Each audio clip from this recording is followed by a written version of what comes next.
All right, let's get right into it. We are looking at a really chilling book from 1956 called The Rape of the Mind by Dr. Joost A.M. Meerloo. Now, this isn't just a history book.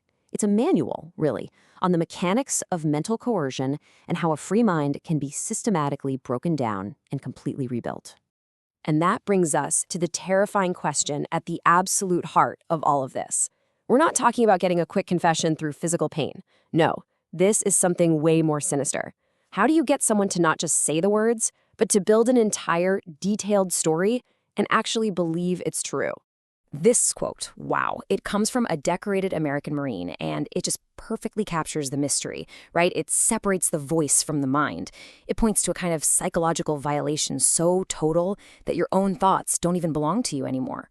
So how on earth did he get to that point? Well, to understand that, we have to look at one of the most famous cases from the Korean War, a case that honestly baffled and horrified the world at the time. See, this wasn't just a simple, yeah, I did it. Colonel Schwabel's confession was this incredibly rich, detailed story. I mean, just imagine the mental state you'd have to be in to invent all of this. He named other officers, he described specific missions he was never on, he recounted strategy meetings that never even happened. To anyone on the outside, it looked completely convincing. But the truth was, after months of nonstop psychological pressure, his own mind had become a tool for his torturers, forced to build this entire alternate reality just so he could survive. He had to make it seem real. And here's the thing. You've got to understand. His captors weren't using old-school torture methods. This was something new. It was a technique designed specifically to make a smart, strong mind completely fall apart, to twist a person's sense of self so completely that they become a willing partner in their own downfall. This crime, this systematic destruction of the mind, it needed a name. It wasn't just brainwashing. It felt like something so much more final than that. And the person who gave it a name was Dr. Joost Meerloo.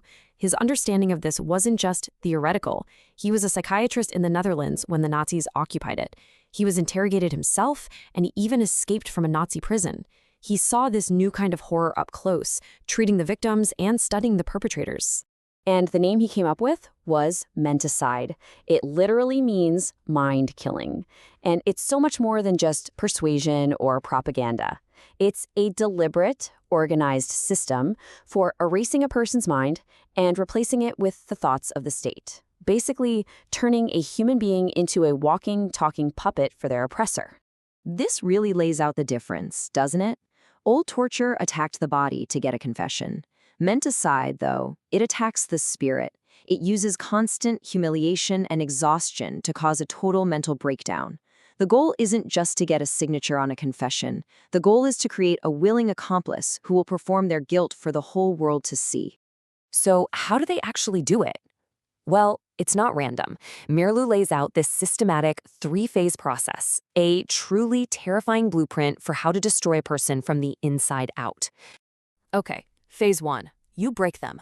You use sleep deprivation, starvation, endless questioning, until their mind is just a fog of confusion and they will sign literally anything for a second of peace. Phase 2. You make them believe it. That lie is hammered into their brain again and again and again until their own memories get blurry and the fiction starts to feel more real than fact. And finally, Phase 3. You train them. They rehearse the confession until they're like a conditioned automaton, ready for their big public show trial. Now, you might be thinking, this sounds like something out of a dystopian movie, but it's not. This whole process is rooted in real, observable science. The totalitarians didn't just invent this stuff, they weaponized existing psychological research. I mean, we've all heard of Pavlov's dogs, right? You ring a bell, you give the dog food. You do it over and over. Pretty soon, the dog starts salivating at just the sound of the bell. It's an automatic, conditioned reflex. Well, totalitarian regimes looked at that experiment and saw a perfect model, not for controlling dogs, but for controlling human beings. They truly believed that people could be trained to have automatic political and emotional reactions. So how do you apply this to people? Well, first, you have to isolate them. Just like Pavlov needed a quiet lab, a prison cell, or even an entire country sealed off from the world prevents any competing ideas from getting in. Then you just repeat. Slogans, accusations, official doctrines endlessly until they stop being just words and they become automatic thoughts. And maybe most important of all, you control the language. Because if you can dictate the words people are allowed to use, you can actually shape the thoughts they are capable of having. And that's not all. Beyond this core psychological game plan, the regime has a whole arsenal of other tools designed to make a mind even more vulnerable to attack.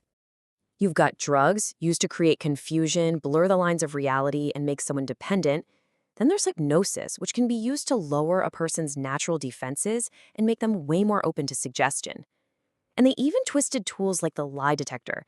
They didn't use it to find truth, they used it as a psychological weapon to intimidate someone and convince them that their innermost thoughts and guilt were plain for everyone to see. Now, it would be really easy to just write all of this off as something that only happens in faraway prisons under totalitarian regimes. But here's the thing. Meerloo's most chilling warning is that these same forces, maybe in subtler forms, are at work everywhere, even in free societies like ours. And this is where Meerloo's warning really hits home.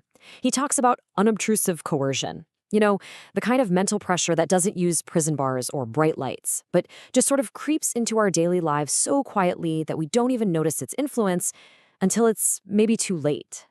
I mean, just think about our world today. We are completely saturated by this stuff. We've got social media algorithms that create echo chambers that constantly feeding us what we already believe. We've targeted advertising that seems to know our desires better than we do. We have political messaging that boils down complex issues into simple, catchy slogans that are repeated a million times. Our minds are under this constant visual and verbal assault. Meerloo saw this coming. A world so overloaded with information that we might just be tempted to stop thinking for ourselves and just accept the easy answers being pushed on us. And that really leaves us with a final huge question, doesn't it? In a world that is just flooded with persuasion, propaganda, and endless digital noise, what does it actually take to protect our own mental integrity? How do we build up the awareness to see the line between influence and manipulation, and to make sure that at the end of the day, our thoughts are truly our own? That is the challenge that Meerloo left for all of us.